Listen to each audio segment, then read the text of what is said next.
আল্লাহ পাকের কোরআনে কারীমের প্রত্যেকটা শব্দের মধ্যেই বিশাল বিশাল রহস্য লুকায়িত আছে, তাই না?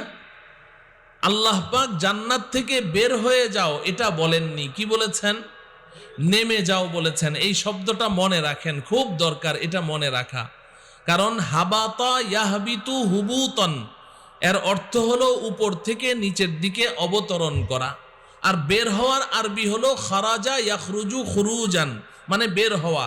আল্লাহ পাক বলেননি কুল নাখরুজু মিনহা জামিআ, এটা বলেননি যে তোমরা বের হয়ে যাও, আদম হাওয়া জান্নাত থেকে বের হয়ে যাও, না, আল্লাহ এটা বলেননি। কি বলেছেন? কুল নাহবিতু মিনহা জামিআ, জান্নাত থেকে নেমে যাও, নেমে যাও। তো আব্বা আম্মা আল্লাহ পাকের নির্দেশ পাওয়া মাত্র জান্নাত থেকে নেমে সোজা দুনিয়াতে চলে এসেছে। এই যে নেমে যাও শব্দটি আল্লাহ পাক বললেন, এই শব্দ থেকে আমাদের কি এটা বুঝে আসে যে আমাদের আসল বাড়ি জান্নাতটা এখন কোন দিকে আছে? কিছু কি বুঝেন? কোন দিকে বলেন তো? মাশাআল্লাহ, সবাই বুঝেন নাই, কয়েকজন বুঝেছেন। কোন দিকে বলেন? উপরের দিকে। আপনি বিকেল 5টায় অফিস থেকে ফিরেছেন, আপনার 3 নম্বর ছেলেটা খুব দুষ্ট, খালি গাছে চড়ে। আপনি অফিস থেকে এসে দেখেন নারিকেল গাছের আগায় উঠে বসে আছে। আপনি ওর দিকে তাকিয়ে কি বলবেন? এই বের হ, এটা বলবেন? কি বলবেন? নেমে আয়, নেমে আয় বলবেন না? আপনি যখন বললেন এই দুষ্ট নেমে আয়, আপনার গিন্নি পাকঘরে বসে রান্না বান্না করছে, সে কিন্তু জানে না তার বাছাধন এখন কোথায় আছে। কিন্তু আপনি যখন বললেন নেমে আয়, এখন কি তার বুঝতে বাকি আছে যে বাছাধন এখন গাছের আগায়? কোনো বাকি আছে? তাহলে এই শব্দ থেকে বোঝা যায় যে সে এখন উপরে আছে। মুফাসসিরিনে কেরামও এই শব্দ থেকে আবিষ্কার করেছেন যে আমাদের আসল বাড়ি, আসল ঠিকানা জান্নাত এখন আমাদের উপরে আছে। সুবহানাল্লাহ। না হলে আল্লাহ পাক নামতে বললেন কেন? বের হয়ে যাও বলতেন। আর আমাদের আব্বা আম্মা জান্নাত থেকে নেমে সোজা পৃথিবীতে আসলেন। আব্বাজান আসলেন শ্রীলঙ্কায়, আম্মাজান আসলেন আরব দেশের জেদ্দায়, ঠিক কিনা বলেন? শ্রীলঙ্কায় আব্বাজান সর্বপ্রথম জান্নাত থেকে নেমে পাটা ফেলেছেন শ্রীলঙ্কায়। ধারণা করা হচ্ছে, ছোটবেলায় যখন শুনেছি যে আব্বাজান শ্রীলঙ্কায় এসে পা রেখেছেন, তখন থেকেই মনের মধ্যে একটা শখ ছিল যে যদি কখনো সম্ভব হয় শ্রীলঙ্কায় যেতে পারি, গিয়ে দেখবো আব্বাজান কোথায় এসেছেন। আলহামদুলিল্লাহ, সেই বহু বহু বছর পরে আল্লাহ পাক আমাকে শ্রীলঙ্কা যাওয়ার তৌফিক দিয়েছেন। তো সেখানে যাওয়ার পরে, যাওয়ার আগেই বিমানে বসেই সন্ধান পেয়ে গেছি যে কোথায় আব্বাজান এসেছেন। তো শ্রীলঙ্কা যাওয়ার পরে দেখি যে শ্রীলঙ্কার সেই প্রাক্তন রাজধানী, সাবেক রাজধানী ক্যান্ডি, এই ক্যান্ডি বর্তমান রাজধানীর নাম কি? কলম্বো। বলেন কলম্বো। এই কলম্বো থেকে 450 কিলোমিটার দূরে ক্যান্ডি। এই ক্যান্ডি শহরে একটা পাহাড় আছে যেটাকে অ্যাডামস পিক বলা হয়, আদমের পাহাড়। এই পাহাড়টা উচ্চতা হলো 7365 ফিট। সুবহানাল্লাহ বলেন। কত উঁচু? 7365 ফিট উঁচু, অনেক উঁচু। 7365 ফিট, এটা অনেক উঁচু। একটা হেলিকপ্টার আমাদের এই যে মাথার উপর দিয়ে যায় না, হেলিকপ্টার উড়ে, এই হেলিকপ্টারটা আপনার 200 ফিট উপর দিয়ে উড়ে। কয়শো ফিট? 200 ফিট। 200 ফিট উপর দিয়ে হেলিকপ্টার উড়ে, আর ওটা কত উপরে? 7365, তার মানে প্রায় 7500 ফিট উঁচু। এই পাহাড়ের উপরে বিশাল বড় একটা পাথর আছে। এই পাথরের পিঠের উপরে একটা পায়ের ছাপ, 5 আঙ্গুল সহ পায়ের ছাপ গেড়ে বসে আছে। এখন এই পায়ের ছাপটা পাথরের মধ্যে, এখানে অনেক হাজী সাহেবরা আছেন, আছেন না? হাজী সাহেবরা আছেন কিনা? তো ওখানে এই কাবা ঘরের পাশে মাকামে ইব্রাহিম, আমাদের আব্বাজান হযরতে ইব্রাহিম আলাইহিস সালামের পায়ের ছাপ আছে না নাই? হ্যাঁ, আছে। তো ওই পাথরটার গায়ে একটা পায়ের ছাপ 5 আঙ্গুল সহ গেড়ে বসে আছে। এখন শ্রীলঙ্কানদের মধ্যে এটা নিয়ে 3 কথা আছে যে এই পাটা কার পা। এটা নিয়ে 3 কথা আছে।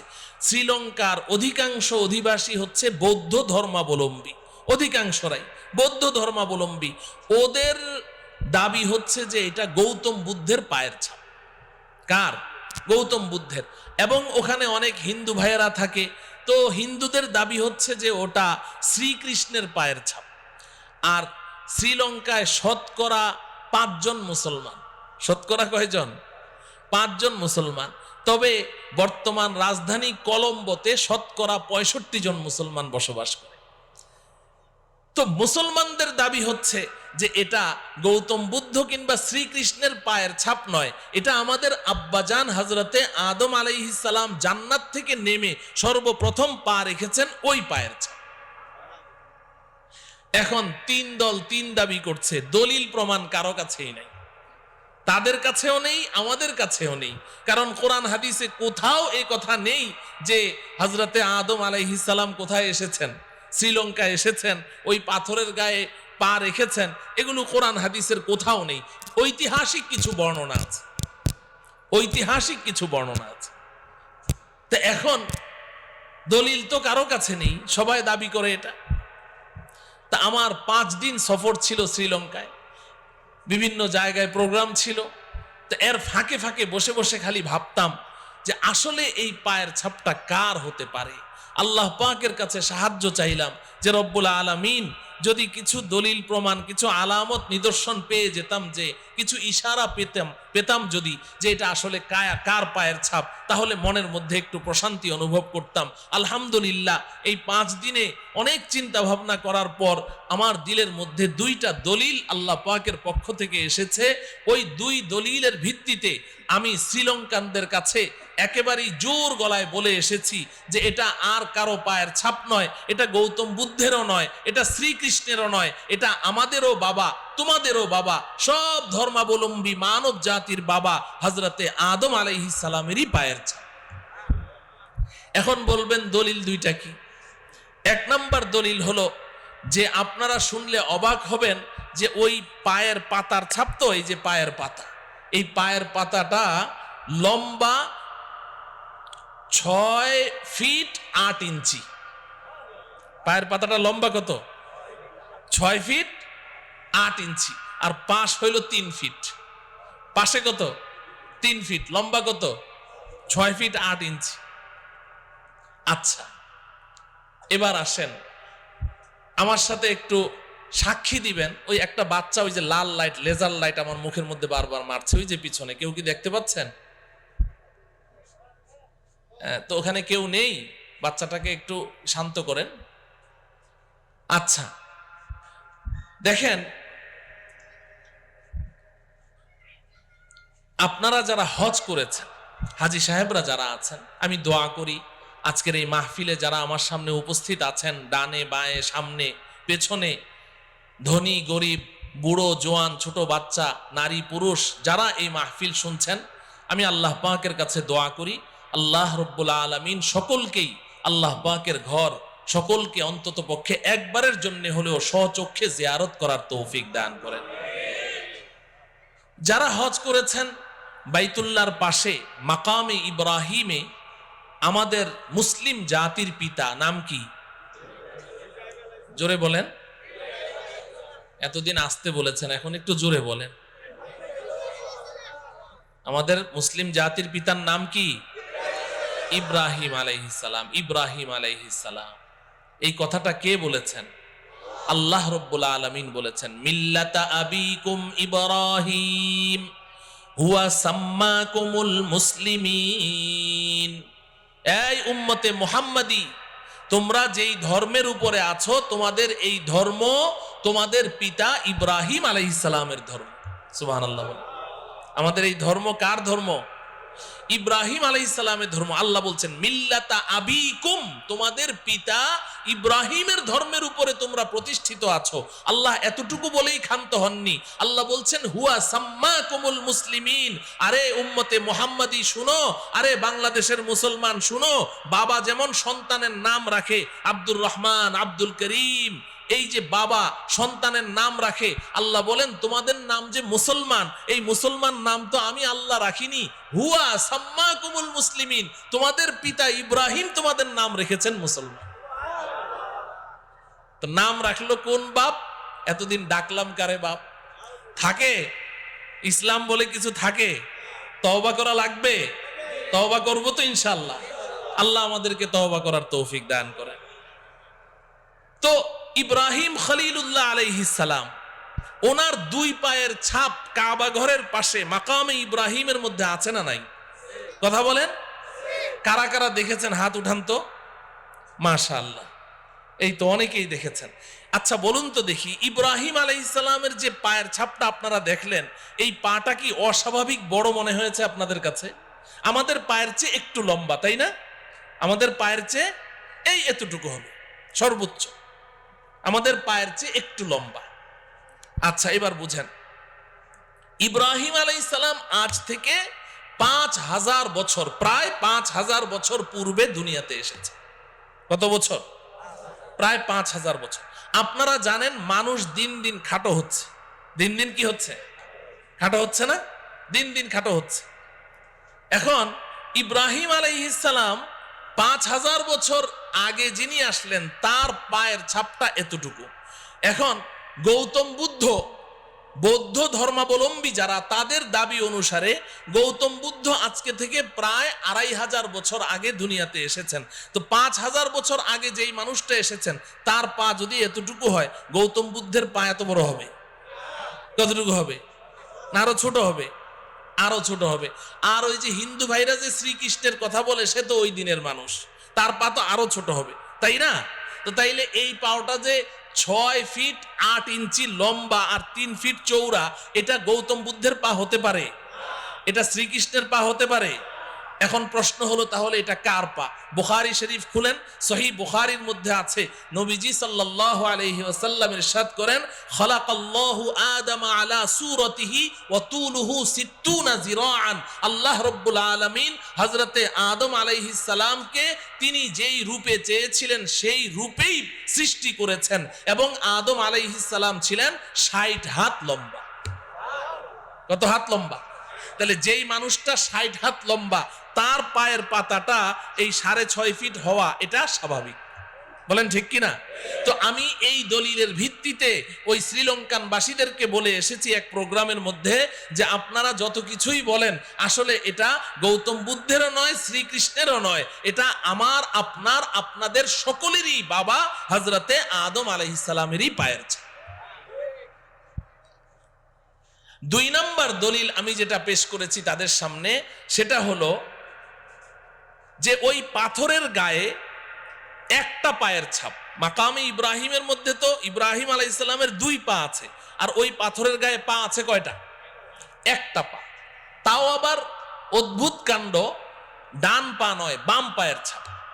কোন পায়ের?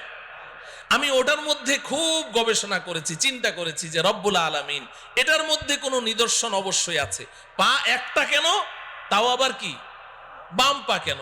তো চিন্তা ভাবনা করার পরে আলহামদুলিল্লাহ দিলের মধ্যে এটা আসলো যে হ্যাঁ, বাম পাই তো হতে হবে। যদি ডান পা হতো তাহলে সন্দেহের মধ্যে পড়ে যেতাম। বাম পা হওয়াতে এখন আর আমার কোনো সন্দেহ নেই। বলবেন কেন? আচ্ছা বলুন তো দেখি, এই যে আমরা মসজিদে প্রবেশ করি, প্রবেশ করার সময় কোন পা আগে রাখি? ডান পা। মসজিদ থেকে বের হয়ে এরপরে কোন পা আগে রাখি? বাম পা। এটা রাসূলের সুন্নত কিনা? সুন্নত। বাথরুমে প্রবেশ করতে কোন পা আগে দেই? বাম পা। বের হওয়ার সময় ডান পা। তার মানে কি? তার মানে হলো উত্তম জায়গায়, ফজিলতপূর্ণ দামি জায়গায় পা রাখতে ডান পা রাখবে, আর নিম্নমানের জায়গায় পা রাখতে বাম পা রাখবে। এটা আমাদের নবীজিরও সুন্নত, এবং আদম থেকে নিয়ে ঈসা পর্যন্ত পূর্বের সমস্ত নবীগণের এই সুন্নত ছিল। উলাইকাল্লাযীনা হাদাহুমুল্লাহ ফাবিহুদাহুম মুক্তাদি। এই দলিলে আমি মনে করি সমস্ত নবীগণের এই সুন্নত ছিল। উত্তম জায়গায় পা ফেলবে তো ডান পা ফেলবে, নিম্ন স্তরের জায়গায় পা ফেলবে তো বাম পা ফেলবে। এই সুন্নত যদি সব নবীদের হয়, তাহলে আমি জানতে চাই আমাদের আব্বাজান হযরতে আদম আলাইহিস সালাম এসেছেন কোত্থেকে? জোরে বলেন। জান্নাত থেকে। পা রেখেছেন কোথায়? জমিনের উপরে, দুনিয়ায়। এবার বলেন, দুনিয়া এবং জান্নাতের মধ্যে উত্তম কোনটা? জান্নাত। নিম্ন স্তরের জায়গা কোনটা? দুনিয়া। তাহলে জান্নাত থেকে বের হয়ে দুনিয়াতে কোন পা রাখা সুন্নত? বাম পা। পাথরের গায়ে আছে কোন পা? সুবহানাল্লাহ বলেন। এই প্রসঙ্গক্রমে আমি এই কথা বলতে চাই নাই, সময় তো বেঁধে দেওয়া, কিন্তু কথা অন্যদিকে চলে গেছে। তো আলহামদুলিল্লাহ একটা কথা আলোচনা হলো। তো আমরা বলছিলাম যে আমাদের আসল বাড়ি জান্নাত আছে কোন দিকে? বলেন কোন দিকে? আমরা আছি কোন দিকে? এখন প্রশ্ন হলো, উপরে তো জান্নাত আসল বাড়ি, তো বাড়িতে কি আমরা সবাই যেতে চাই? কারা কারা যেতে চায় হাত উঠাই। হে আল্লাহ, আপনি আমাদের সবাইকে আমাদের আসল বাড়ি, পৈতৃক সম্পত্তি জান্নাতে অতি সহজে যাওয়ার তৌফিক দান করেন। এখন বাড়িতে তো যাব, বাড়ির পথ কত দূর, কোথায় আছে একটু জানতে মনে চায় না? কোন দিকে? চলেন উপরের দিকে যাই। আপনি দিনের বেলা উপরের দিকে তাকালে একটা সূর্য দেখবেন। এই সূর্যটা আকারে আকৃতিতে দেখতে মনে হয় যেন একটা ভাতের প্লেটের সমান, তাই না? আসলে কি এত ছোট? না, বিজ্ঞান আমাদেরকে ধারণা দিয়েছে যে এই সূর্যটা এই পৃথিবীর চেয়ে 13 লক্ষ গুণ বড়। সুবহানাল্লাহ বলেন। কত বড়? 13 লক্ষ গুণ বড়। এই পৃথিবীর সাথে আরো 13 লক্ষটা পৃথিবী এই সমান জোড়া লাগান, যত বড় হবে সূর্যটা এত বড়। সুবহানাল্লাহ বলেন। প্রশ্ন হলো, এত বিশাল সূর্য দেখা যায় এত ছোট একটা ভাতের থালার সমান, ঘটনা কি? এত ছোট কেন দেখা যায় বলেন তো? অনেক উপরে, বলেন অনেক উপরে। প্রশ্ন হলো সূর্যটা কত উপরে আছে? বিজ্ঞান আমাদেরকে ধারণা দিয়েছে যে এই সূর্যটা এই জমিন থেকে 9,30,00,000 মাইল উপরে আছে। সুবহানাল্লাহ বলেন। কত উপরে বলেন? 9,30,00,000 মাইল। মুখে তো বলে ফেললাম, কল্পনা করা যায়? 9,30,00,000 মাইল উপরে সূর্য। আচ্ছা যাই হোক, এই সূর্যের দেশে যদি আপনি চলে গেলেন 9,30,00,000 মাইল উপরে, সেখানে গিয়ে কি আমাদের আসল বাড়ি জান্নাতের কোনো সন্ধান পাওয়া গেল? তাহলে আরো উপরে যেতে হবে। যেহেতু আল্লাহ বলেছেন উপরে আছে, তাহলে উপরে আরো উপরে যেতে হবে। চলেন উপরে যাই। সন্ধ্যাবেলা আপনি উপরের দিকে তাকান, দেখবেন যে মিটমিট করে জ্বলছে জোনাকি পোকার মতো। এগুলো কি? তারা। আচ্ছা ভাই বলেন তো দেখি, এই তারাগুলো আকারে আকৃতিতে এই জোনাকি পোকার সাইজ নাকি আরেকটু বড়? তারাগুলো কত বড়? তারাগুলো কত বড়? বিজ্ঞান বলছে যে আকাশের এক একটা নক্ষত্র, এক একটা তারা পৃথিবীর চেয়ে নয়, পৃথিবীর চেয়ে নয়, আকাশের এক একটা তারা সূর্যের চেয়ে লক্ষ কোটি গুণ বড়। এত বিশাল তারা দেখা যায় জোনাকি পোকার মতো। ঘটনা কি? আরো উপরে, বলেন আরো উপরে। প্রশ্ন হলো তারাগুলো কত উপরে আছে? তারাগুলো কত উপরে আছে? বিজ্ঞান এ ব্যাপারে আমাদেরকে কোনো ধারণা দিতে অক্ষম। তবে অনেক গবেষণা করে বিজ্ঞান একটা তারার সন্ধান বের করেছে, যেটা পৃথিবীর সবচেয়ে কাছে, সবচেয়ে নিচের যেই তারকাটি, জমিনের সবচেয়ে কাছে, এটার নাম বিজ্ঞান দিয়েছে প্রক্সিমা সেন্টারাই। বিজ্ঞান বলে প্রক্সিমা সেন্টারাই নামের এই দুনিয়ার সবচেয়ে কাছের যেই তারাটি, এটা এই জমিন থেকে 25 লক্ষ কোটি মাইল উপরে আছে। কত উপরে? 25 লক্ষ না, 25 লক্ষ কোটি মাইল উপরে। 25 কোটিও না, 25 লক্ষও না, কত? 25 লক্ষ কোটি মাইল উপরে হচ্ছে সবচেয়ে কাছের তারা। তাহলে উপরের তারাগুলো কোথায় আছে? বিজ্ঞান বলে এই ব্যাপারে আমরা কোনো ধারণা দিতে পারবো না। তাফসিরে রুহুল বায়ান নামে একটি কিতাব আছে, তাফসিরের কিতাব। তাফসিরে বলেন রুহুল বায়ান, তাফসিরে রুহুল বায়ান। এই কিতাবের মধ্যে আছে, আল্লাহর কুদরত বুঝার জন্য বলছি, আমাদের বিবেকের মধ্যে এতটুকু ধারণ ক্ষমতা নেই বুঝার মতো, আল্লাহর কুদরত একটু বুঝার জন্য বলছি। এই যে স্টেজে লাইট জ্বলছে, এই যে আলো জ্বলছে, এই আলো দৌড়ায় কি দৌড়ায় না? আলো দৌড়ায় না? আপনি টর্চ অন করেন, টর্চ লাইট, সাথে সাথে আলোটা দেখবেন ওই দেয়ালের গায়ে দেখা যাচ্ছে। দৌড় মারলো কিনা? কত মাইল স্পিডে? আলোর গতি কত বলেন? প্রতি সেকেন্ডে, ঘন্টায় না, প্রতি সেকেন্ডে 1,86,000 মাইল দূরে চলে যায় আলো। আপনি চোখের পলক মেরেছেন না, এই চোখের পলকে আলোটা কত দূর চলে যায়?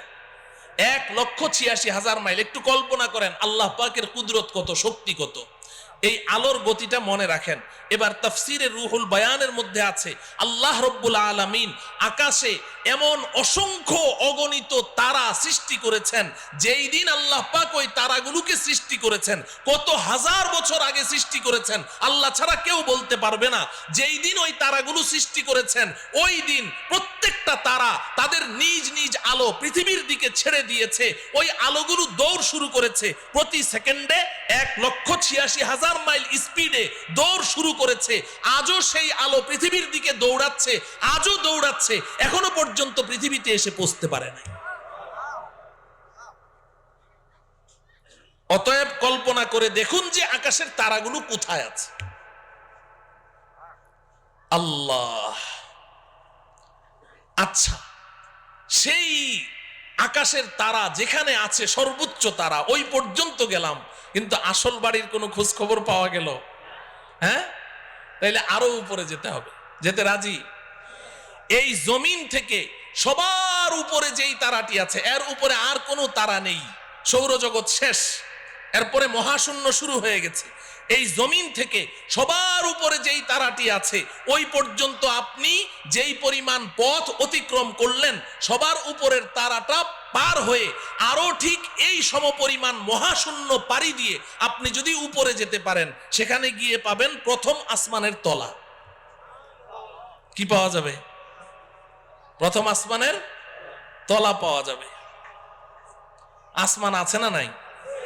হ্যাঁ, বিজ্ঞান কি বলে? বিজ্ঞানের ছাত্ররা এখানে আছে না? বিজ্ঞান তো আসমানকে স্বীকার করে না। বিজ্ঞান বলে আকাশ বলতে কিছু নেই।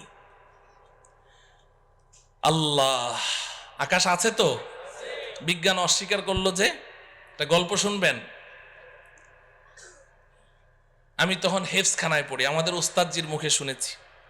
এক বুড়ি, তার পৃথিবীতে একটা পুত্র সন্তান, আর কেউ নেই। ওই পুত্র সন্তানটাই তার অন্ধের যষ্টি, ওইটাই তার সম্বল।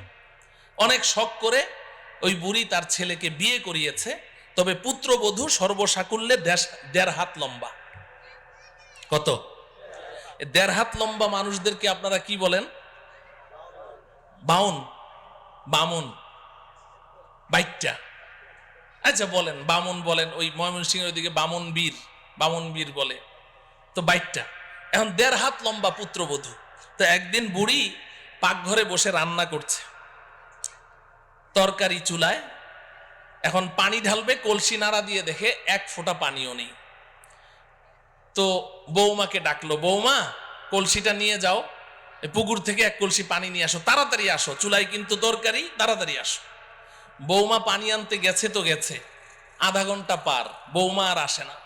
বুড়ি চিৎকার করে বলছে, বৌমা পানি আনতে তো 5 মিনিট লাগে, তুমি আধা ঘন্টা পর্যন্ত করছোটা কি? তরকারি পুড়ে ছাই, আজকে কপালে আর তোমার খাবার জুটবে না, তুমি গেলে কোথায়, মরলে নাকি?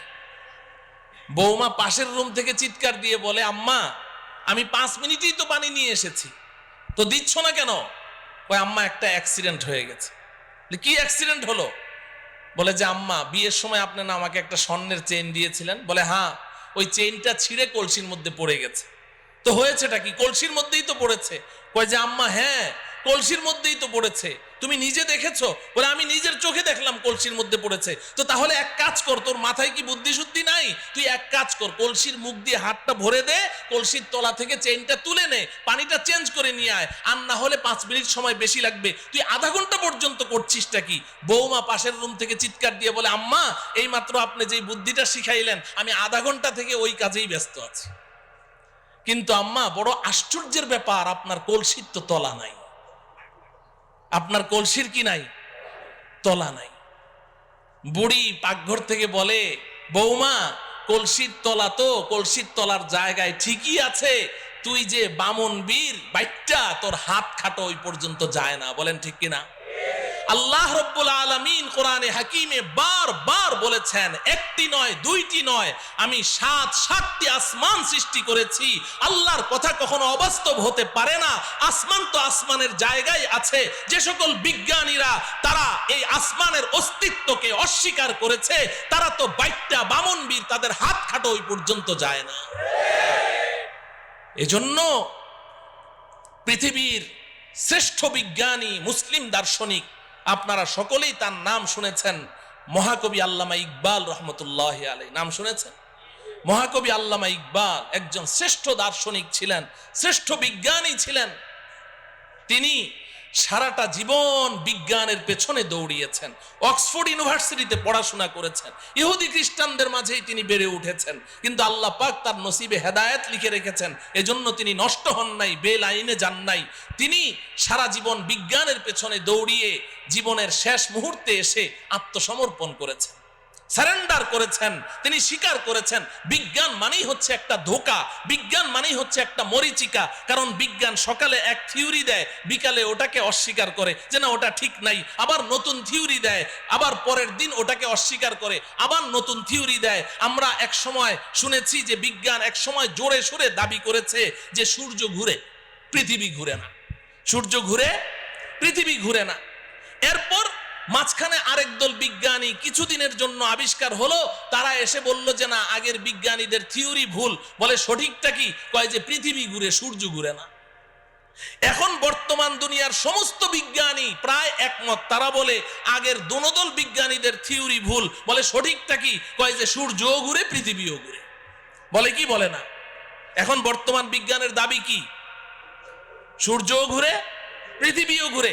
আর কিছুদিন যদি বাঁচি তাহলে দেখবো আরেক দল বিজ্ঞানী আসবে, এসে বলবে আগের তিনদল বিজ্ঞানীদের থিওরি ভুল। বলে তাহলে সঠিকটা কি? বলবে একটাও ঘুরে না।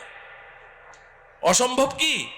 বলতে পারে। তো বিজ্ঞান মানেই হচ্ছে মরিচিকা, এক একবার এক এক থিওরি দেয়। তো আল্লামা ইকবাল রহমতুল্লাহ আলাইহি সারাটা জীবন বিজ্ঞানের পেছনে দৌড়ালেন, এরপরে অন্তিম মুহূর্তে এসে আত্মসমর্পণ করছেন।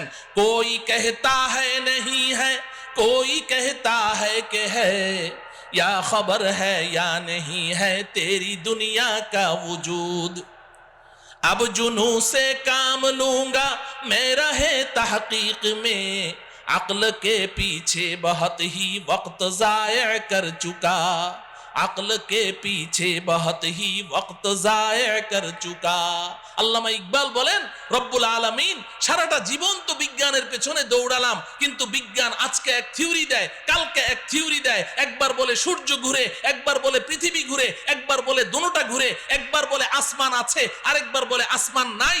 আমি তো পাগল হয়ে যাওয়ার পালা রব্বুল আলামিন, আর আমি বিজ্ঞানের পেছনে দৌড়াতে চাই না। এখন আপনার কাছে জীবনের অন্তিম মুহূর্তে আমার একটাই দরখাস্ত, আব জুনু সে কাম লুঙ্গা मैं रहे तहकीक में, अक्ल के पीछे बहुत ही वक्त जाया कर चुका।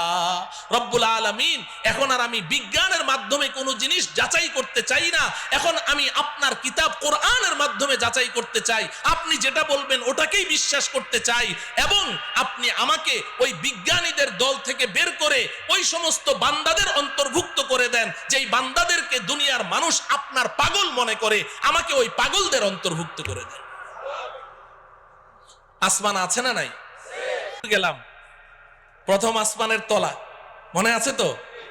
তো প্রথম আসমানের তলা পর্যন্ত না গেলাম, কিন্তু আসল বাড়ি জান্নাতের কোনো খোঁজ খবর পাওয়া গেল? আরো উপরে যাওয়া লাগবে। এই জমিন থেকে প্রথম আসমানের তলা পর্যন্ত যতটুকু পথ আপনি পাড়ি দিয়েছেন, ভালো করে বুঝেন, এই জমিন থেকে প্রথম আসমানের তলা পর্যন্ত যতটুকু পথ পাড়ি দিয়েছেন, প্রথম আসমানটা মোটাও এই পরিমাণ। সুবহানাল্লাহ বলেন। প্রথম আসমানটা মোটাও এই পরিমাণ। এরপর প্রথম আসমান থেকে দ্বিতীয় আসমানের দূরত্ব এই পরিমাণ, দ্বিতীয় আসমানটাও মোটা এই পরিমাণ।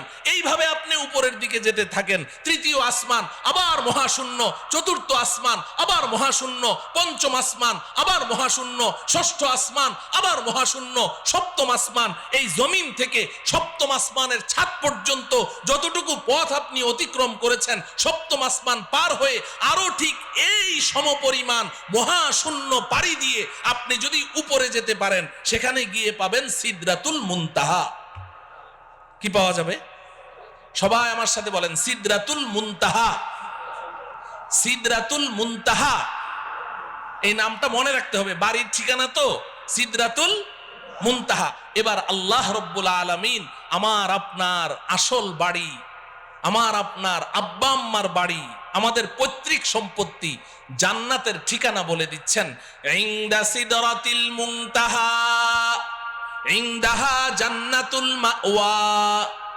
এই দুনিয়ার মুসলমান শুনে রাখো, আমি তোমাদের জন্য, আমার ইমানদার পরহেজগার বান্দাবান্দীদের জন্য আমি যেই বিশাল জান্নাত তৈরি করেছি, এই জান্নাতটা আমি আল্লাহ সিদরাতুল মুনতাহার নিকটে তৈরি করে রেখেছি।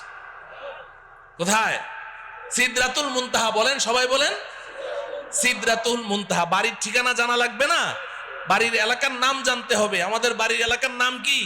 সিদরাতুল মুনতাহা। আল্লাহ রাব্বুল আলামিন বলছেন, ওই সিদরাতুল মুনতাহার নিকটে আমি আল্লাহ জান্নাত নামের বাড়ি তৈরি করে রেখেছি। মুহতারাম হাজরিন, আমাদের দেশের কিছু নষ্ট ভ্রষ্ট নাস্তিক দাবিদার কিছু ছেলেরা, এরা এই মাঝে মধ্যে উল্টাপাল্টা কিছু বকাবকি করে কোরআন হাদিস ইসলাম ঈমান সম্পর্কে, আল্লাহ রসুল সম্পর্কে। এই ভ্রষ্ট নষ্ট ছেলেগুলো তারা বলে জান্নাত বলতে কিচ্ছু নাই। জান্নাত আছে না নাই? এখন ওরা জান্নাতকে অস্বীকার করে কেন? জিজ্ঞাসা করেন, বলবে যে আমাদের নাস্তিকদের একটা থিওরি আছে, যা চোখে দেখি না তা বিশ্বাস করি না। নাস্তিকরা যা চোখে দেখে না তা বিশ্বাস করে না, এটা ওদের দাবি। তো বলে যে আমরা পৃথিবীর উত্তর থেকে দক্ষিণ মেরু, পূর্ব থেকে পশ্চিমে, উপরে যেতে যেতে চাঁদের দেশ মঙ্গল গ্রহ সবই তো ঘুরলাম, কই জান্নাত তো কিছুই দেখলাম না, এই জন্য জান্নাত বলতে কিচ্ছু নেই। নাউজুবিল্লাহ বলেন। আচ্ছা বলেন, জান্নাতটা কোন জায়গায় আছে? সিদরাতুল মুনতাহা। সিদরাতুল মুনতাহা কোথায় আছে বুঝলেন তো? তো এখন এই নাস্তিকগুলো এই ঢাকার শাহবাগ চত্বরে বসে বসে ওখান থেকে বুঝি সিদরাতুল মুনতাহা দেখা যাবে? হ্যাঁ, তো দুনিয়াতেও তারা জান্নাতকে অস্বীকার করেছে, সিদরাতুল মুনতাহা পর্যন্ত পৌঁছতে পারলো না, দুনিয়াতে অস্বীকার করেছে। আখিরাতেও তারা জান্নাতের কোনো ঘ্রাণও পাবে না। আমরা ইনশাআল্লাহ দুনিয়াতে যেহেতু আমরা বিশ্বাস করেছি, আমাদের জান্নাতের বাড়ির সন্ধান লাভ করেছি, আল্লাহর কথা বিশ্বাস করেছি, রাসূলের কথা বিশ্বাস করেছি, আব্বাজান হযরতে আদমের কথা বিশ্বাস করেছি, ইনশাআল্লাহ পরকালে আমরা আমাদের আসল বাড়ি জান্নাতের মালিক হবই হব ইনশাআল্লাহ। আল্লাহ রব্বুল আলামিন আমাদের সবাইকে আমাদের আসল বাড়ি পর্যন্ত অতি নিরাপদে পৌঁছার তৌফিক দান করুন। তো বাড়ির সন্ধান তো পাইলাম, কোথায় আছে? এখন প্রশ্ন হলো যাব কেমনে? ঠিক কিনা? হ্যাঁ, যাব কেমনে? যাব কেমনে? এতক্ষণ পর্যন্ত ওয়াজ খুব মজা লেগেছে, কারণ এতক্ষণ গল্প করলাম। তো এখন থেকে ওয়াজটা একটু তিতা তিতা লাগবে, শুনবেন তো? হ্যাঁ, আসল ওয়াজ এখন থেকে শুরু। এতক্ষণ কিন্তু ওয়াজ ছিল না, এতক্ষণ গল্প গুজব করলাম, সময় কাটাইলাম। আসল ওয়াজ এখন থেকে। যাব কেমনে, এটার না দরকার, ঠিক কিনা বলেন? আচ্ছা বলেন, নিচ থেকে উপরের দিকে উঠার পদ্ধতি কি? আপনি যদি একটা কুয়ার নিচে পড়ে গেছেন, এখন আপনি উঠতে চান উপরে, হাউমাউ করে চিৎকার করছেন, ভাইরে আমারে উঠাও রে, মল্লাম রে, গেলাম রে। এখন আপনাকে এই কুয়ার নিচ থেকে, ওই গর্তের ভিতর থেকে যদি উপরে তুলতে হয়, 4 কাজ করতে হবে। কয় কাজ বলেন? 1 নাম্বার, উপর থেকে একটা রশি ছাড়তে হবে, ঠিক না? মুখস্থ করেন। 1 নাম্বার কি? 2 নাম্বার হলো রশিটা শক্ত হওয়া লাগবে, ঢিলা ঢালা হলে ছিঁড়ে যাবে।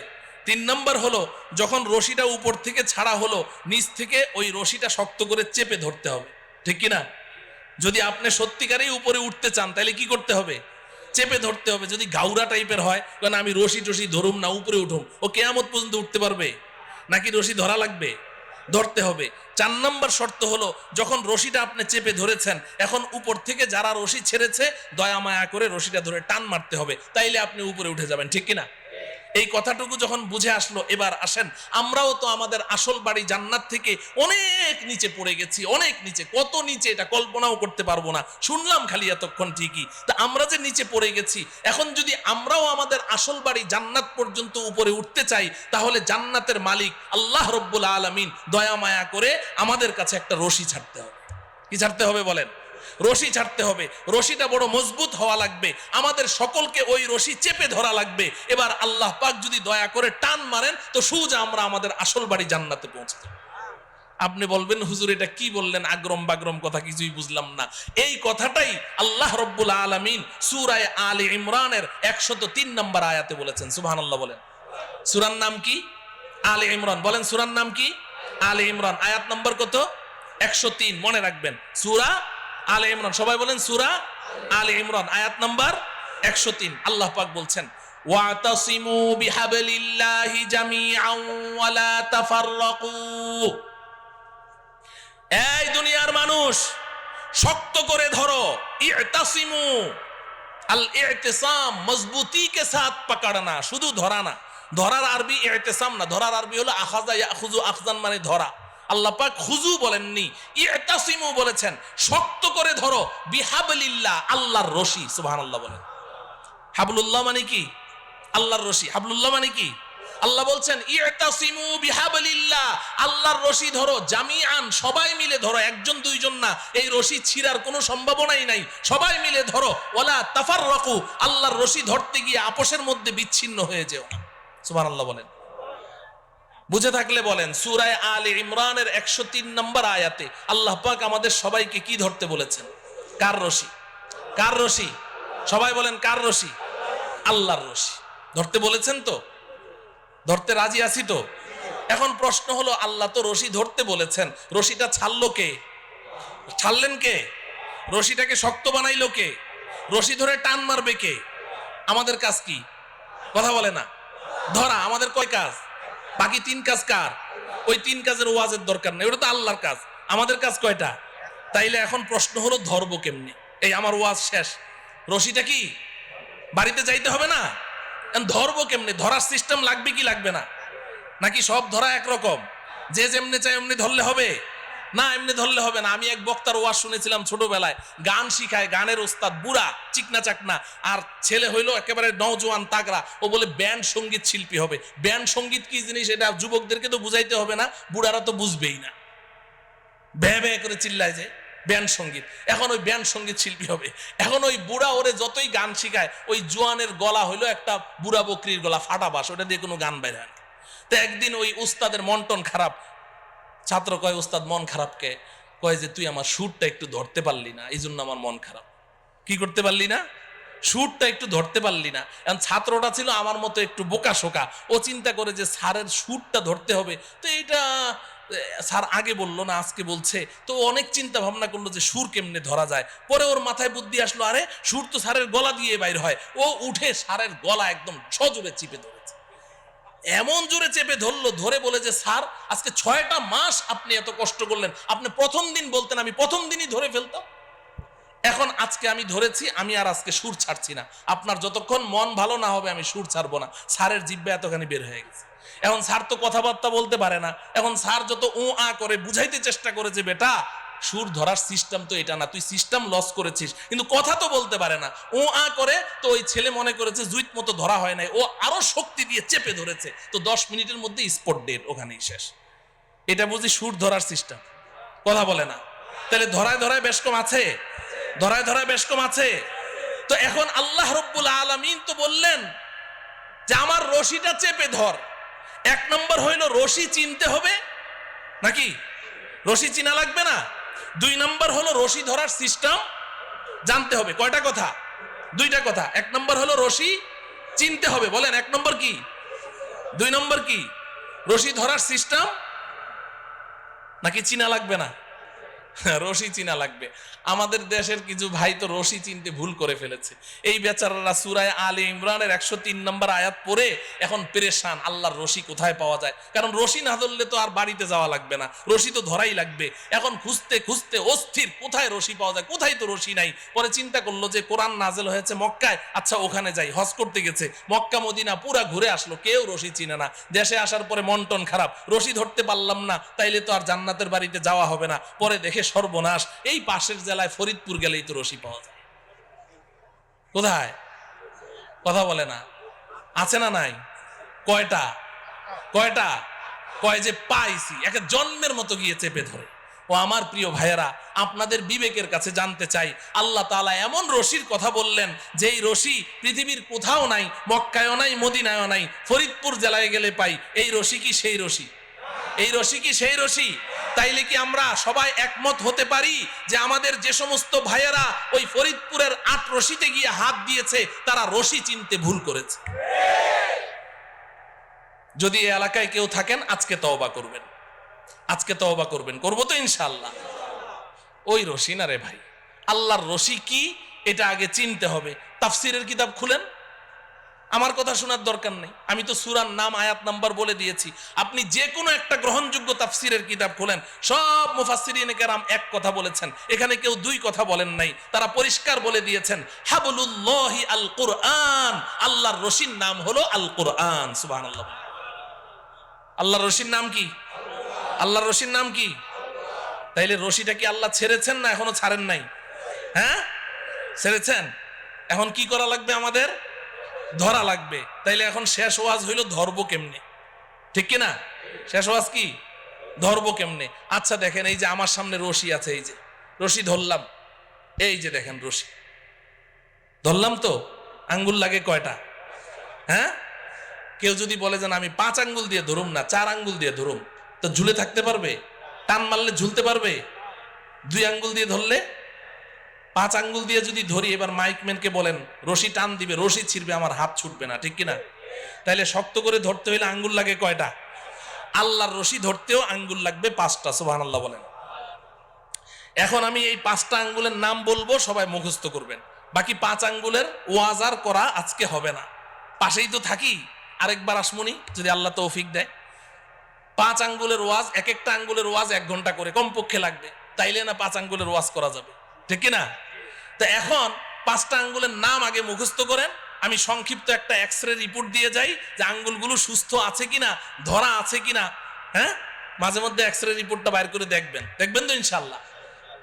আল্লাহর রশি ধরার 1 নম্বর আঙ্গুলের নাম হলো ঈমান। বলেন, সবাই বলেন। 1 নম্বর আঙ্গুলের নাম কি? ঈমান। 2 নম্বর আঙ্গুলের নাম ইবাদত।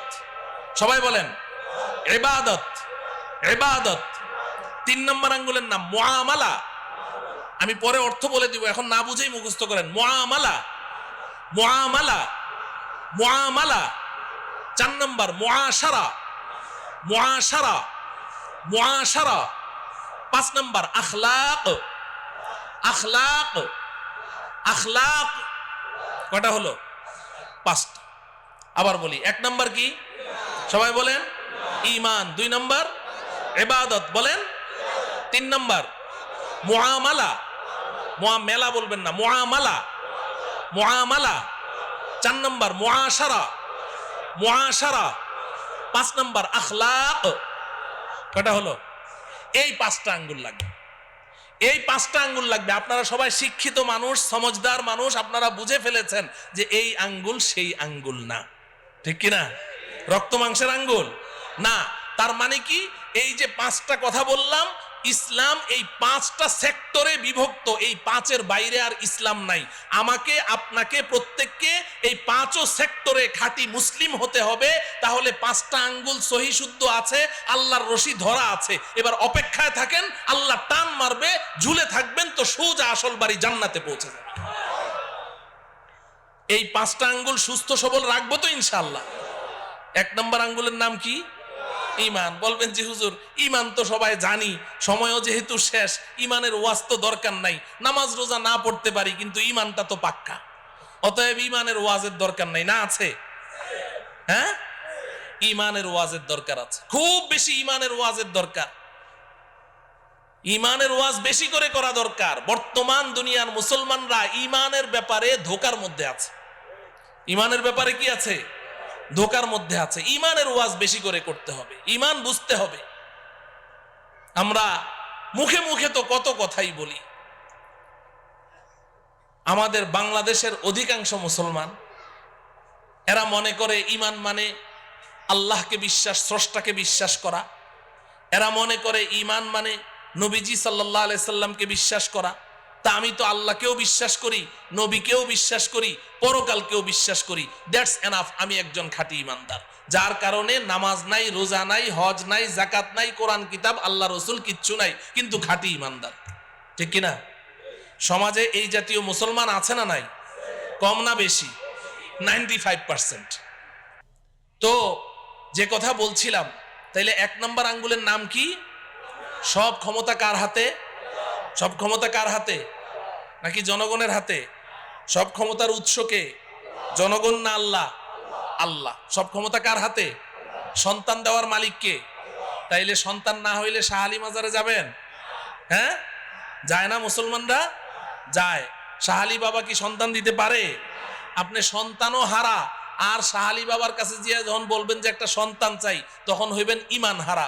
সন্তানও পাইলেন না, ইমানও পাইলেন না, কট্টর একটা কাফের হয়ে বের হইলেন, আমও গেল ছালাও গেল। কথা বুঝে আসছে? তাইলে পীরের কাছে চাওয়া যাবে? জিন্দা পীরের কাছে চাওয়া যাবে? মুর্দা পীরের কাছে চাওয়া যাবে না। সব চাইতে হবে কার কাছে? আল্লাহ পাকের কাছে। আল্লাহ আমাদের ঈমানকে মজবুত রাখার তৌফিক দান করেন। 2 নম্বর কি? 2 নম্বর আঙ্গুল কি? ইবাদত। ইবাদত নামাজ কি? কথা বলে না। রোজা কি? যাকাত কি? হজ কি? ইবাদত। কোরআন তেলাওয়াত, জিকির আজকার, দান খয়রাত, সব মিলে আঙ্গুল কয়টা? এটা বুঝেন, ভালো করে বুঝেন, খুব বুঝেন। নামাজ, রোজা, হজ, যাকাত, কোরআন তেলাওয়াত, জিকির আজকার, দান খয়রাত সব মিলে আঙ্গুল কয়টা? একটা। আমাদের সমাজে যেই মুসলমানটা 5 ওয়াক্ত নামাজ পড়ে, রোজা রাখে, যাকাত দেয়, হজ করে, তাসবিহ জপে, কোরআন তেলাওয়াত করে, জিকির করে, দান খয়রাত করে, আমরা বলি সমাজের সর্বশ্রেষ্ঠ মুসলমান, ঠিক কিনা? হ্যাঁ, কিন্তু আঙ্গুল কয়টা? এই 1 নম্বর ইমানের আঙ্গুল আর 2 নম্বর ইবাদতের আঙ্গুল নিয়ে যেই মুসলমান আছে, তাকেই আমরা সার্টিফিকেট দিয়ে দিচ্ছি সে একেবারে শ্রেষ্ঠ মুসলমান, বাকি 3 আঙ্গুলের খবর নেই। এই কারণে আজকে সমাজের অনেক মুসলমান এমন আছে, নামাজ পড়তে পড়তে মাথার মধ্যে ঘা ফেলে দিয়েছে, বাজারে গিয়ে ভেজাল মাল বিক্রি করছে, যুগ যুগ ধরে সুদ খাচ্ছে, যুগ যুগ ধরে সুদের সাথে জড়িত, যুগ যুগ ধরে ঘুষের সাথে জড়িত, হারাম মাল বিক্রি করছে, কিন্তু আবার নামাজও পড়ছে। কারণ সে মনে করে যে আমি তো পাক্কা মুসলমান, এগুলোর মধ্যে আবার ইসলাম আসলো কোত্থেকে? মুআমালা ঠিক নাই, আছে না নাই? হ্যাঁ মুহতারাম হাজরিন, তাইলে ইবাদতের মধ্যে সর্বশ্রেষ্ঠ ইবাদতের নাম কি? কথা বলে না। নামাজ না পড়লে ঈমান থাকে? বলে যে হুজুর নামাজ না পড়লে কি হবে, আমার ঈমান ঠিক আছে। আগে তো হাসতে হাসতে বলতো, এখন সিরিয়াসলি বলে যে হুজুর নামাজ না পড়লে কি হবে, আমার ঈমান ঠিক আছে। নামাজ না পড়লে ঈমান ঠিক থাকে না তো ভাই। নবীজি বলেছেন, আমার কথা না, বাইনাল আবদি ওয়াল কুফরি তারকুস সালাহ, কে ঈমানদার কে বেঈমান এটা কি কপালে লেখা আছে? চিনবো কেমনে? নবীজি বলেন, আমি বলে দিচ্ছি কেমনে চিনবা, দেখো লোকটা নামাজ পড়ে কিনা। যদি নামাজ পড়ে বলো ঈমানদার, নামাজ না পড়লে চুপ, কিছুই বলার দরকার নেই। কিন্তু ঈমানের সাক্ষী দেওয়ার জন্য কি লাগবে? নামাজ লাগবে। নামাজ পড়বো তো ইনশাআল্লাহ, নাকি নামাজ ছাড়া ঈমানদার? আল্লাহ পাক বুঝার তৌফিক দান করেন। 3 নম্বর আঙ্গুলের নাম কি? মুআমালা। মুআমালা 3 নম্বর আঙ্গুল কি? মুআমালা মানে লেনদেন। মুআমালা মানে কি? ও আমার প্রিয় ভাইয়েরা খুব বুঝেন, এখানে আমাদের সমস্যা আছে। নামাজ রোজা যাই করি, কিন্তু লেনদেন ঠিক নাই। মুসলমানদের লেনদেন কি নাই? ঠিক নাই। বেচা কেনা, ঋণ দেওয়া, ঋণ পরিশোধ করা, বিবাহ শাদী, সামাজিক আচার আচরণ, অনেক কিছুর মধ্যে আমাদের লেনদেন কি নাই? ঠিক নাই। ইবাদত আল্লাহর হক। ইবাদত কার হক? লেনদেন কার হক? বান্দার হক। বলেন কার হক? বান্দার হক। আমি ইবাদতের মধ্যে কোনো ত্রুটি করেছি, আল্লাহর কাছে ক্ষমা চাই। আল্লাহ, আপনার সাথে আমার মুআমালা ঠিক নাই, নামাজে আমার ত্রুটি হয়েছে, রোজায় ত্রুটি হয়েছে, আল্লাহ বড় মেহেরবান, কান্নাকাটি করেন, ক্ষমা চান, আল্লাহ মাফ করে দিবেন। কিন্তু আপনি মুআমালা ঠিক করেন নাই, আপনি কোনো বান্দার হক আপনি অন্যায়ভাবে আপনি নষ্ট করেছেন। 10টা টাকা তার ইচ্ছার বাইরে জবরদস্তি তার কাছ থেকে আপনি নিয়েছেন। আপনি সারা জীবন সেজদায় পড়ে থাকেন, সারা জীবন সেজদায় পড়ে থাকেন, আল্লাহর কাছে কান্নাকাটি করেন, আল্লাহ আপনাকে মাফ করবে না। কেন মাফ করবে? আপনি অন্যায় কি আল্লাহর সাথে করেছেন না বান্দার সাথে? তাহলে আপনি যার সাথে অন্যায় করেছেন তার কাছে না মাফ চাইবেন? কথা বুঝে আসে? খবরদার, খবরদার, মুআমালা ঠিক করতে হবে, লেনদেন ঠিক করতে হবে। হাসরের ময়দানে অনেক নামাজ, রোজা, হজ, যাকাত, কোরআন তেলাওয়াত, তাসবিহ, তাহলিল, জিকির, আজকার, নফল রোজা, নফল দান খয়রাত, অনেক একদম ইবাদতের আমলের পাহাড় নিয়ে উঠবে, পাহাড় নিয়ে। অন্যরা এভাবে তাকিয়ে থাকবে, বাপরে বাপ, এত আমল করেছে, এত নেকি, এত সওয়াব, সবাই এভাবে তাকিয়ে থাকবে। এমন ব্যক্তি উঠবে, কিন্তু হাসরের ময়দানে পাওনাদারদের ঋণ পরিশোধ করতে করতে ওর নেকি সব খালি হয়ে যাবে, তাকে আল্লাহ পাক জাহান্নামে নিক্ষেপ করবে। পরিষ্কার হাদিস, পরিষ্কার হাদিস। পাওনাদাররা ওই সময় দাঁড়িয়ে যাবে, দুনিয়াতে খুব বাবুগিরি করেছেন, খুব বেটাগিরি করেছেন, মাস্তান, সন্ত্রাস, খুব পাওয়ার, মানুষের জমি জমা কুক্ষিগত করেছেন, ভূমিদস্যু ভূমিখোর সন্ত্রাসী করে করে মানুষের টাকা পয়সা মেরে খেয়েছেন, অনেক শক্তি অনেক ক্ষমতা, কিন্তু ভাই আল্লাহ পাকের সামনে গিয়ে আপনাকে দাঁড়াতে হবে, এটা মাথায় রাখেন। যখন আল্লাহ পাকের আদালতের কাঠগড়ায় দাঁড়াবেন তখন আপনার কি অবস্থা হবে? নবীজি সাল্লাল্লাহু আলাইহি সাল্লাম সাহাবায়ে কেরামকে প্রশ্ন করেছেন, এই বলো তো দেখি সবচেয়ে বড় মিসকিন কে? সবচেয়ে বড় মিসকিন কে? তো সাহাবায়ে কেরাম বললেন, ইয়া রাসূলুল্লাহ, এক লোকমা দুই লোকমা খাবারের জন্য মানুষের দাঁড়ে দাঁড়ে ঘুরে, ওই তো সবচেয়ে বড় মিসকিন। নবীজি বললেন, না, বরং সবচেয়ে বড় মিসকিন হলো ওই ব্যক্তি যে হাসরের ময়দানে পাহাড় সমপরিমাণ নেকি নিয়ে উপস্থিত হবে। আল্লাহ পাক তার জন্য জান্নাতের ফয়সালা করবেন। সে যখন জান্নাতের দিকে রওনা করবে, পেছন থেকে একজন দাঁড়িয়ে বলবে, রব্বুল আলামিন, লোকটা কই যায়? আল্লাহ বলবেন, ওর জান্নাত দিয়ে দিয়েছি, দেখো না কি পরিমাণ নেকি নিয়ে আসছে। আল্লাহ একটু দাঁড়াইতে বলেন, কি সমস্যাটা কি? দুনিয়াতে আমি ওর কাছে 5 লাখ টাকা পাইতাম, দেয় নাকি? তাই নাকি? এদিকে আস, এদিকে আস। এই ধরা খায় গেল। ও 5 লাখ টাকা পাইতো? বলে, হ্যাঁ, দাও, টাকা দাও। আল্লাহ, টাকা দেবো কোত্থেকে? এখানে টাকা পাবো কোথায়? এখানে তো টাকার লেনদেন নাই। বলে, কিসের? বলে, নেকির লেনদেন হয়, 5 লাখ টাকার নেকি দিয়ে দাও। তো ওর ওখান থেকে 5 লাখ টাকার নেকি দিয়ে দিবে। তো একজন পাওনাদার যারা নাকি মানুষের টাকা নিয়ে মাইরা খায়, এরা কি একজনের টাকা মেরে খায় খালি, নাকি এটা তার অভ্যাস? তো যখন এক পাওনাদারে পেয়ে গেল নেকি 5 লাখ টাকার, বাকি পাওনাদাররা কয়, বাহ, চমৎকার, তো এখন সব দাঁড়ায় যাবে। আল্লাহ, আমি পাইতাম 1 লাখ, আল্লাহ আমি 2 লাখ, আল্লাহ আমি 10 টাকা, আমি 20 টাকা, সব দাঁড়ায় যাবে। আল্লাহ বলবেন, দাও দাও। এই নেকি পরিশোধ করবে, ওই ঋণ পরিশোধ করতে করতে এক পর্যায়ে তার নেকি শেষ হয়ে যাবে। নবীজি বলেন, পাওনাদারদের সিরিয়াল এখনো রয়ে গেছে, নেকি শেষ। এবার আল্লাহ রব্বুল আলামিন বলবেন, দাও। আল্লাহ, শেষ, দিব কোত্থেকে? ও আচ্ছা, নাই। তো এক কাজ করো, তোমরা যে যত টাকা পাও ওই অত টাকার গুনাহ ওর আমল নামায় দিয়ে দাও। নাউজুবিল্লাহ বলেন। ও আমার প্রিয় ভাইয়েরা, বুঝেন, বুঝতে চেষ্টা করেন। এগুলো কোনো আরব্য উপন্যাসের কথা বলছি না, গল্প কাহিনী বলছি না, এটা হাদিসের কথা বলছি, রাসূলের কথা বলছি। কোনো উপায় থাকবে না। এখনো ঠিক করেন লেনদেন, এখনো ঠিক করেন। 1টা টাকা কেউ পায়, 2টা টাকা পায়, 5টা টাকা পায়, অন্যায় ভাবে নিয়েছেন, তাড়াতাড়ি পরিশোধ করেন। কোনো উপায় থাকবে না, কোনো উপায় নাই। এখানে কারো সুপারিশ চলবে না, দেওয়াই লাগবে, না হলে জাহান্নাম। এটাকে মুআমালা বলা হয়। আমাদের অত্র অঞ্চলে, আমি তো এখানে অনেক দিন যাবত আছি, অত্র অঞ্চলে, বাংলাদেশের সব জায়গাতেই, তবে এই সমস্ত অঞ্চলে বেশি প্রবণতা আছে। বাবা মারা যায়, বাবার সম্পত্তি বড় ভাই কুক্ষিগত করে রাখে, অন্য ভাইদেরকে দেয় না। আছে না নাই? বড় ভাই, মাওলানা আসলে আমাকে বলবেন, বড় ভাই কি করে রাখে? নিজের হাতে কুক্ষিগত করে রাখে, ভাইদের মধ্যে সম্পত্তি বন্টন করে দেয় না। আবার কিছু আছে ভাইদের মধ্যে বন্টন করে, বোনদেরকে দেয় না, বোনদের হক দেয় না। আরে আমরা তো মসজিদে ইমামতি করি না, তো মুসল্লিরা যারা আছে সব সুখ দুঃখের কথা তো আমাদের সাথে আলাপ করে, আমাদের কাছে এসে বলে। তো সমাজে এমন অনেক মানুষকে চিনি, আমি নাম ধরে ধরে বলতে পারবো, অমুক অমুক অমুক অমুক, কোটি কোটি মিলিয়ন বিলিয়ন ডলারের মালিক আমাদের সমাজে এমন আছে। বাস সম্পত্তি নিজের হাতে কুক্ষিগত করে রেখেছে, কিন্তু 5 ওয়াক্ত নামাজ পড়ে, এত লম্বা লম্বা দাড়ি। আমি অনেককে চিনি। আপনি কি করছেন এটা? এক ভাই এসে আমার কাছে কান্নাকাটি করলো যে বড় ভাই তো আমাদের সম্পত্তি ভাগ করে দেয় না। তা আমি তাকে ডাকলাম, ডেকে বললাম, দেন না কেন? কয় যে হুজুর কি যে বলেন, আজকে যদি আমি ভাগ করে দিই, কালকেই তো পথের ফকির। কেন?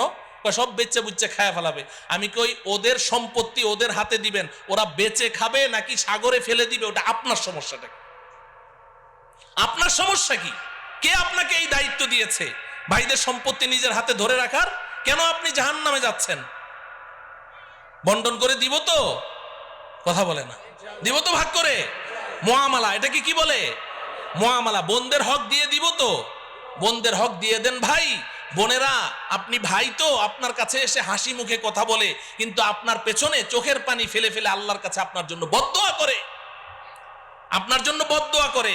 আপনার সামনে এসে হাসে ঠিকই না, আপনার বিবেকে লাগে না যে শরীয়তে ইসলাম আপনার বোনকে যতটুকু দিয়েছে আপনাকে তো তার দ্বিগুণ দিয়েছে, ডবল দিয়েছে। আপনার লজ্জা হয় না যে আপনি ডবল পাইলেন, তারপরে আপনি বোনের হকটা কিভাবে মেরে খান? বন্টন করে দিব তো ইনশাআল্লাহ সমানভাবে। মুআমালা আল্লাহ পাক ঠিক করার তৌফিক দান করেন। কারো কোনো পাওনাদার যেন আমার কাছে না থাকে, সব পরিশোধ করে ফেলবো। যদি পরিশোধ করতে না পারি, পাওনাদারের কাছ থেকে সময়, আমি যিনি যার কাছ থেকে নিয়েছি, আমি ঋণদাতা, তার কাছে গিয়ে ক্ষমা চেয়ে তার কাছ থেকে সময় নিব, যে ভাই আমাকে সময় দাও, আমি এত কিস্তিতে তোমার ঋণ পরিশোধ করে দিব। এইভাবে তাদের ঋণ পরিশোধ করে দিতে হবে, না হলে বাঁচার কোনো উপায় থাকবে না। 4 নম্বর আঙ্গুলির নাম কি? মুআশারা। বলেন মুআশারা। মুআশারা শব্দের অর্থ হলো আচার ব্যবহার, সামাজিকতা, বিহাইভ, কে কার সাথে কেমন ব্যবহার করবে, এটাই ইসলামের 5 ভাগের 1 ভাগ। সুবহানাল্লাহ। কে কার সাথে কেমন আচরণ করবে, কেমন ব্যবহার করবে, এটাকে মুআশারা বলা হয়। ও আমার প্রিয় ভাইয়েরা, আজকে মুসলমানদের মুআশারা ঠিক নাই। বড় ছোটকে স্নেহ করে না, ছোট বড়কে শ্রদ্ধা করে না। বাবা সন্তানের সাথে কেমন মুআশারা করবে, কেমন ব্যবহার করবে, সন্তান মা বাবার সাথে কেমন ব্যবহার করবে, স্বামী স্ত্রীর সাথে, স্ত্রী স্বামীর সাথে, উস্তাদ ছাত্রের সাথে, ছাত্র উস্তাদের সাথে কেমন ব্যবহার করবে, এটাকেই মুআশারা বলা হয়। আজকে আমাদের মুআশারা ঠিক নেই, এই কারণে প্রত্যেকটা জায়গায় আমরা অশান্তির আগুনে দাউ দাউ করে জ্বলছি। আমাদের মুআশারা ঠিক নেই। আল্লাহ সন্তান মা বাবার সাথে কেমন মুআশারা করবে, কোরআনে কারীমে বলে দেওয়া আছে না নাই? আহা, কত সুন্দর করে আল্লাহ বলেছেন, কত সুন্দর করে। ইম্মা ইয়াবলুগান্না ইনদাকাল কিবারা আহাদুহুমা আও কিলাহুমা। এই আমার যুবক ভাইয়েরা, যুবতী বোনেরা, যাদের মা বাবা জিন্দা আছে, ভালো করে শুনে নাও। আল্লাহ বলছেন যে তুমি যদি তোমার মা বাবাকে একসাথে কিংবা কোনো একজনকে বৃদ্ধ বৃদ্ধা অবস্থায় পেয়ে যাও, তুমি মনে করবে আল্লাহ পাক তোমাকে সুযোগ দিয়েছেন, সুযোগ দিয়েছেন। মাকে পেয়েছো, বাবাকে পেয়েছো, বা উভয়কে পেয়েছো, তো আমি আল্লাহ তোমাকে 5টা কর্মসূচি দিচ্ছি। কয়টা? কয়টা? খুব মনে রাখেন, 5 কর্মসূচি আল্লাহ দিয়েছেন। 1 নাম্বার হলো ফালা তাকুল্লাহুমা উফ। ফালা তাকুল্লাহুমা উফ। তুমি তোমার মা বাবার সামনে এমন কোনো কথা বলতে পারবে না, এমন কোনো কাজ করতে পারবে না যে তোমার কথায় কাজে কষ্ট পেয়ে তোমার মা কিংবা তোমার বাবা বলবে উফ। উফ শব্দটা তোমার মা বাবা যদি উচ্চারণ করেছে, তোমার জান্নাতের বাড়িতে আর যাওয়া লাগবে না। কিংবা তোমার মা বাবার কোনো কথা শুনে তুমি বিরক্ত হয়ে বললে উফ বাবা থামো তো, উফ মা চুপ করো তো, এই যে তুমি উফ বলেছো, তোমার জন্য জান্নাত হারাম হয়ে যাবে। লা তাকুল্লাহুমা উফ, 1 নাম্বার। 2 নাম্বার ওয়ালা তানহারহুমা। বাবা মাকে ধমক দিয়ে কথা বলিস না, ঝাড়ি মেরে কথা বলিস না। তোর হাতে, তোর শরীরে এখন অনেক শক্তি আছে, তো মা বাবা দুর্বল হয়ে গেছে, এখন মা বাবার সাথে ধমক দিয়ে কথা বলবি, ঝাড়ি মেরে কথা বলবি, আমি আল্লাহ এটা তোর জন্য হারাম ঘোষণা করলাম। ধমক দিয়ে কথা বলিস না। লা তানহারহুমা। 3 নম্বর কর্মসূচি ওয়াকুল্লাহুমা কওলান কারীমা। মা বাবার সাথে নরম স্বরে, আদরের স্বরে কথা বলো, আদর করে করে মা বাবার সাথে কথা বলো। যখন মা বাবা বুড়া বুড়ি হয়ে যাবে, তো সে তোমার ছোট বাচ্চা, 3 বছর 4 বছরের বাচ্চার মতো হয়ে গেছে, তোমার 3 বছরের সন্তানটার সাথে বলো। তুমি যখন ঘর থেকে বের হও, তো বাচ্চাটাকে কোলে নিয়ে 2 গালে চুমু দিয়ে বলো আব্বু তোমার জন্য কি আনবো, মজা আনবো, তক্কেত আনবো, বিক্কু আনবো। কি ঢং করে করে তুমি কথা বলছো। তো তোমার বাচ্চাটার সাথে এত সুন্দর করে কথা বলো, মা বাবার সাথে কথা বলতে গেলে তখন তোমার মেজাজটা কেন খারাপ হয়ে যায়? Same same same same. মা বাবার সাথেও আদর করে করে কথা বলতে হবে। ওয়াকুল্লাহুমা কওলান কারীমা। চেহারাটা গোমরাহ করে রেখো না, গাল ফুলিয়ে রেখো না। মা বাবার সামনে গিয়ে এমন ভাবে মুড অফ করে রাখো যে তোমার মার মনে চায় একটু কমলা খাবে, কিন্তু ভয়ে তোমাকে বলতে পারে না। তুমি এমন ভাব নিয়ে চলো যে বাবা আমি একটু কমলা খাবো, মনের কথাটা বলতে সাহস পায় না। তুমি এমন ভাব নিয়ে চলো না, ধরা খেয়ে যাবে, সমস্যায় পড়ে যাবে। ফ্রি হয়ে যাও মা বাবার সাথে, এমন ফ্রি হয়ে যাবে যে তাদের মনের মধ্যে যেই কথা আসবে সেটাই যেন অকপটে তোমাকে খুলে বলতে পারে, ভয় যেন না পায়। ওয়াকুল্লাহুমা কওলান কারীমা।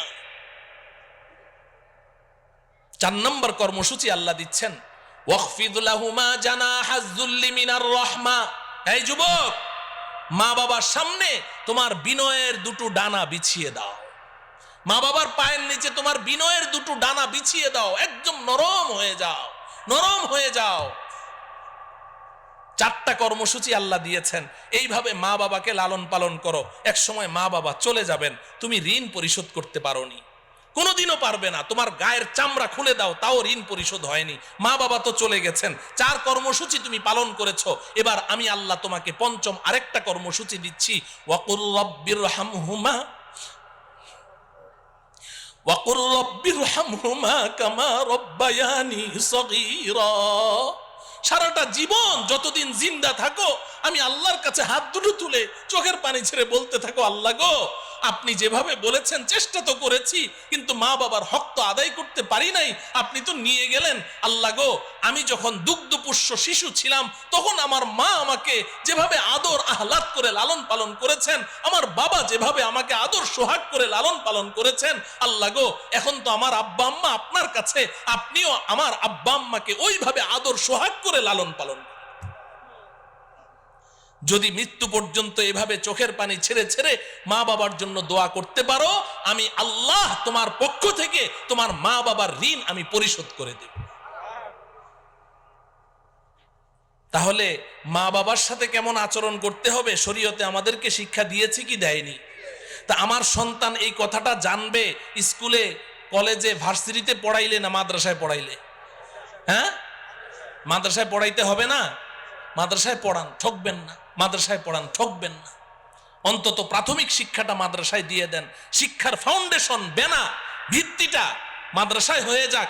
মাদ্রাসা শিক্ষার এই ফাউন্ডেশনটা যখন হয়ে যাবে, সে আল্লাহকে চিনবে, রসুলকে চিনবে, মা বাবার মর্যাদা সম্পর্কে জানবে, যখন রসুলের আখলাক চরিত্র সম্পর্কে জানবে, এরপরে আপনার এই সন্তান যদি ডাক্তার, ইঞ্জিনিয়ার, প্রফেসর, জজ, ব্যারিস্টার, পাইলট যাই হোক না কেন, ইনশাআল্লাহ এই সন্তান কোনোদিন নাস্তিক হবে না, মুরতাদ হবে না।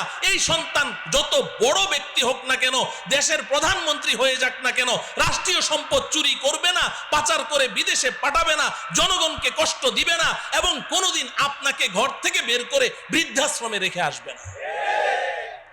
এই ভুল করবেন না। মাদ্রাসায় পড়ান, মাদ্রাসায় পড়ান। এটাকে মুআশারা বলা হয়। আজকে আমাদের মুআশারা ঠিক নাই। স্বামী জানে না স্ত্রীর সাথে কেমন মুআশারা করবে, স্বামী জানে না। এই মুআশারা না জানার কারণে বিবাহ করে, বচন না গড়াইতেই কয় ডিভোর্স, 1 তালাক, 2 তালাক, 3 তালাক। হায় রে ডিভোর্স, খালি ডিভোর্স। আমরা ফতুয়ার কাজ করি তো এই আমাদের কাছে যত ফতুয়া আসে, মানুষের জীবনে কি খালি একটাই সমস্যা, খালি ডিভোর্স? ম্যাক্সিমাম খালি মাসআলা খালি এইটাই, হুজুর মাথা গরম হয়ে গেছে, 3 কথা বলে ফেলছে। এই ডিভোর্সের প্রবণতা দিন দিন কমছে না বাড়ছে? কেন বাড়ছে? মুআশারা ঠিক নেই, মুআশারা ঠিক নেই। স্বামী জানে না স্ত্রীর সাথে কেমন মুআশারা করতে হয়, স্ত্রী জানে না স্বামীর সাথে কেমন মুআশারা করতে হয়। মুআশারা ঠিক করতে হবে, মুআশারা ঠিক করতে হবে। নবীজি সাল্লাল্লাহু আলাইহি ওয়াসাল্লাম তার বিবিদের সাথে কেমন আচরণ করেছেন, এটা আমার পড়তে হবে। সিরাতুন নবী পড়তে হবে, রসুলের জীবনী পড়তে হবে। রসুলের পারিবারিক জীবনটা কেমন ছিল, নবীজি তার বিবিদের সাথে কেমন আচরণ করেছেন, এটা আমার জানতে হবে। ওইভাবে আমার পরিবার নীতি চালাতে হবে। তাহলে ইনশাআল্লাহ ডিভোর্স শব্দ মুখে আসবে না। নবীজি কি কোনো একজন বিবিকে ডিভোর্স দিয়েছিলেন জীবনে? বিবি কি 1 2 জন? কয়জন? তো 11 জনের মধ্যে তো একজনকেও ডিভোর্স দিলেন না। আর আপনি একজন বিবি, তাতে আপনি ডিভোর্স দিতে পাগল হয়ে গেলেন, ব্যাপারটা কি? আপনার মুআশারা ঠিক নেই। এজন্য মুআশারা ঠিক করতে হবে। স্ত্রী জানে না তার স্বামীর সাথে কেমন মুআশারা করতে হয়। আজকাল তো আধুনিক যুগ, বিজ্ঞানের যুগ। যুবকরা মনে কষ্ট নিয়েন, আধুনিকতা ছেড়ে দেন, আধুনিকতা ছেড়ে দেন। ওই পূর্বের যুগে আবার ফিরে আসেন। আমাদের পূর্বপুরুষরা দেখেন দাদা দাদির মধ্যে কি মোহাব্বত ভালোবাসা, বুড়া বুড়ির মধ্যে কি মোহাব্বত ভালোবাসা। বুড়া বসে থাকে, বুড়ি বসে বসে পান ছেঁচে আর বুড়া খায়, কি ভালোবাসা। আজকে তোমার 1 বছর হইলো না বিয়া হইলো, তোমার মধ্যে তো ওই ভালোবাসা সৃষ্টি হয় না, তোমার মধ্যে তো ওই ভালোবাসা সৃষ্টি হয় না। তাইলে মুআশারা ঠিক করবো তো ইনশাআল্লাহ? মুআশারা ঠিক করবো তো? কথা বুঝে আসে? আল্লাহ পাক বুঝার তৌফিক দান করেন। 5 নাম্বার কি? কথা বলে না। 5 নাম্বার কি? আখলাক মানে কি? চরিত্র। বলেন আখলাক মানে কি? চরিত্র। আমাদের নবীজি পৃথিবীর সর্বশ্রেষ্ঠ চরিত্রের মালিক ছিলেন, ঠিক কিনা? ইন্নাকা লা আলা খুলুকিন আযীম। হে বন্ধু, আপনি হলেন মহান চরিত্রের মালিক। এই সার্টিফিকেট আমাদের নবীজিকে আল্লাহ দিয়েছেন কি দেননি? আর আমাদের নবীজি এসে কি ঘোষণা দিলেন? বুইসতুলি উতাম্মিমা মাকারিমাল আখলাক। আমি তোমাদের কাছে এসেছি তোমাদেরকে শ্রেষ্ঠ চরিত্র শিক্ষা দেওয়ার জন্য। আমাদের নবীজি তো শ্রেষ্ঠ চরিত্র শিক্ষা দিয়েছেন, সাহাবায়ে কেরামকে ওইভাবে গড়েছেন, সাহাবায়ে কেরাম তাবিঈনদেরকে গড়েছেন, কিন্তু অধপতন হতে হতে এখন মুসলমানদের চরিত্র একেবারে শূন্যের কোঠায়, বলেন ঠিক কিনা? এরপরে আবার এত বড় বড় মোবাইল যখন আবিষ্কার হলো, এই মোবাইল যখন যুবক যুবতীদের হাতে হাতে চলে আসলো, এখন যুবক যুবতীদের আখলাক চরিত্র বলতে কোনো কিচ্ছু তো নাই, এটা একেবারে লজ্জাজনক অবস্থানে চলে এসেছে। এই আখলাক আমাদের ঠিক করতে হবে কিনা? যদি আগের 4টা আঙ্গুল ঠিক হয়, আখলাক কিন্তু এমনি এমনি ঠিক হয়ে যাবে, ঠিক কিনা? তাইলে আল্লাহর রশি ধরতে আঙ্গুল কয়টা লাগবে? হ্যাঁ, মাওলানা চলে এসেছে, এখন আমার একটা সেকেন্ড আপনাদের কাছে একদিনের মতো লাগবে, অতএব আমি আর লম্বা করব না। এখন বলেন আঙ্গুল কয়টা লাগবে? 1 নাম্বার, সবাই জোরে বলতে হবে, জোরে বলেন। 2 নাম্বার, 3 নাম্বার মুআমালা, বলেন। 4 নাম্বার মুআশারা, 5 নাম্বার আখলাক। এই 5টা আঙ্গুল যদি ঠিক হয়, এবার আল্লাহ কি বলে শুনেন, কুলনাহবিতু মিনহা জামিআ, আদম হাওয়া জান্নাত থেকে নেমে যাও, মনে আছে? জান্নাত থেকে ফাইম্মা ইয়াতিয়ান্নাকুম মিন্নি হুদা, অতি সত্বর আমি আমার পক্ষ থেকে হেদায়েত নামের একটা রশি ছাড়বো। ছেড়েছেন কি? এবার আল্লাহ বলছেন ফামান তাবিআ হুদায়া ফালা খাউফুন আলাইহিম ওয়ালা হুম ইয়াহজানুন। ফামান তাবিআ হুদায়া আই ফামান ইতাসামা বিহাবলি, আমার এই হেদায়েত নামের রশিকে যারা শক্ত করে ধারণ করবে, ফালা খাউফুন আলাইহিম ওয়ালা হুম ইয়াহজানুন, তার কোনো ভয় নাই, ডর নাই, টেনশন নাই যে ধরে তো আছি, আল্লাহ কি টান মারবেন? আল্লাহ বলেন অবশ্যই অবশ্যই বান্দা, আমি এই রশি ছেড়েছি, আমি বড় মজবুত করে রশি বানিয়েছি, একদিন আমি টান মারবই মারবো বান্দা। তুমি এই 5টা আঙ্গুলকে মজবুত করে আমার রশি চেপে ধরে থাকো, যেদিন টান মারবো যদি ঝুলে থাকতে পারো, সোজা তোমার আসল বাড়ি জান্নাতে পৌঁছিয়ে দেবে। আল্লাহ রাব্বুল আলামিন আমাদেরকে এই 5 সেক্টরে খাঁটি মুসলিম হয়ে আল্লাহ পাকের রশি মজবুত করে ধারণ করে আমাদের আসল বাড়ি জান্নাতে পৌঁছার তৌফিক দান করুন।